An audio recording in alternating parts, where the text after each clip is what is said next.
తెరవంటుంది నీకు? బుద్ధున్నవాడు ఎలాంటి పేదరికంలో పుట్టినా గొప్పోడు అవుతాడు.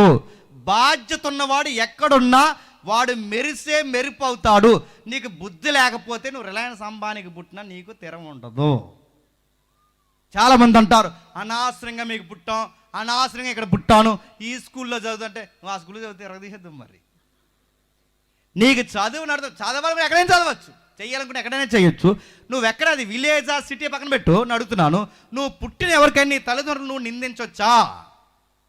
హేమన్లో చూసి మనం నేర్చుకోవాల్సింది చెప్పినా, వాళ్ళ నాన్న మంచోడు కాదు, వాళ్ళ చిన్నాన్న మంచోడు కాదు, వాళ్ళ తాతయ్య మంచోడు. కానీ గమ్మత్తని చెప్పిన, ఎక్కడ కానీ వాళ్ళ నాన్న కోసం కానీ వాళ్ళ చిన్నాన్న కోసం కానీ పాటలో ఎక్కడైనా తిట్టినట్టు మనకు కనబడుతుందా?